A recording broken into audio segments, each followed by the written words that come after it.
enough, so I had to grow it a whole nother year. And if you see pictures from my senior year, you can't even see my name bar.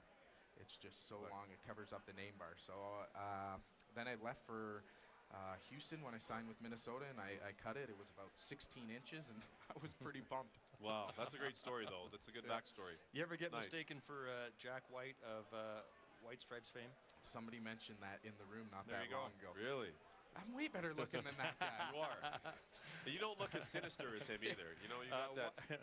White Stripes, for those less hip than me, was Jack and Meg White, who had a number of critically acclaimed albums. They just disbanded, I think, in February. But Jack White's one of the greatest guitarists of all time. So yeah, I got no idea who they are. Okay, well, I'm thanks for trying to educate you. Go ahead, Kevin. So let's talk a little bit about you started with Nashville. Yep. What was it like when you first came to the league and your experience with the Predators?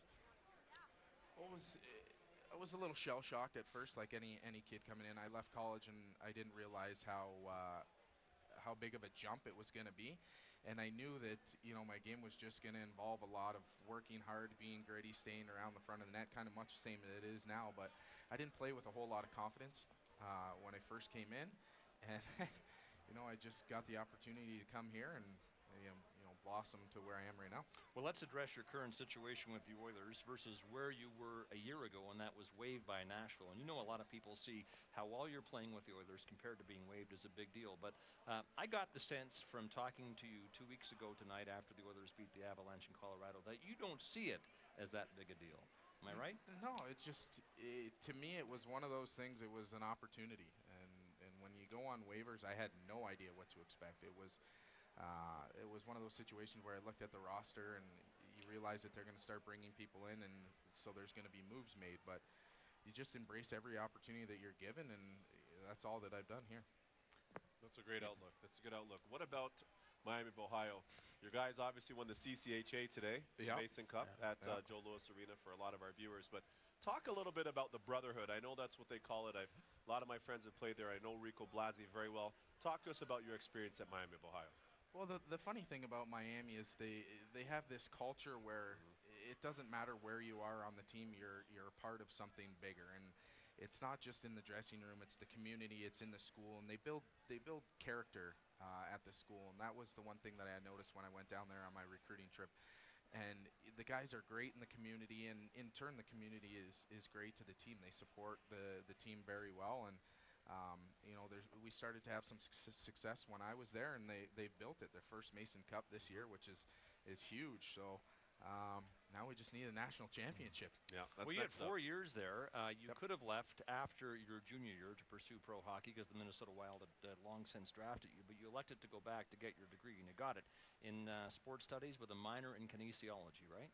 Sports studies, minor in business management. Okay. Nice. Yeah, kinesiology. How would that relate to sports studies? Anyway, the question is this.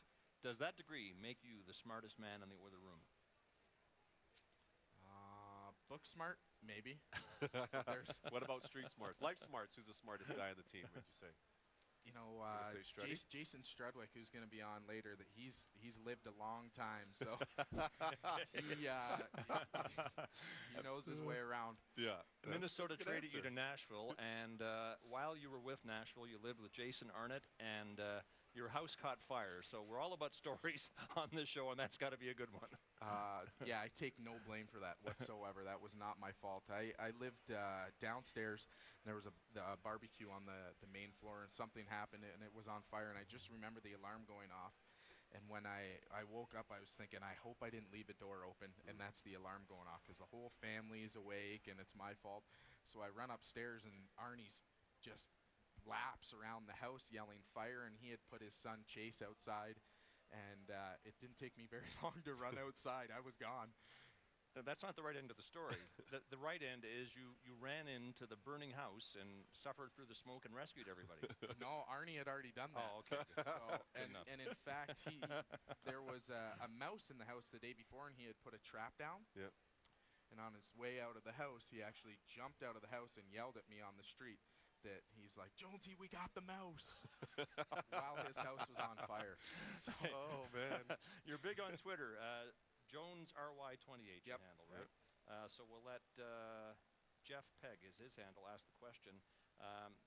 and it's about Twitter and your perspective on interacting with fans in this medium. How do you feel about it? Well, it has a positive and negatives. Obviously, there's no filter on there. When you lose a game, if you don't play a good game, it's a free-for-all on there. And actually, the Edmonton fans are great. They're very supportive, and it's just fun interacting with the fans, hearing what they have to say, and just seeing that we're real people. We just down-to-earth guys. We like to hunt. We like to eat fast food and watch TV, play video games, and it's just fun to give them that side of the hockey player. How many followers do you have? Little over 13,000, and I need 20,000. If you get to 20, you'll do what? I'm going to donate $5,000 to a local charity. Excellent.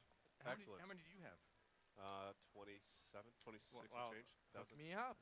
Yeah, you know what? I'll look you up. I'll look you up. I'll give you a mention. Don't worry.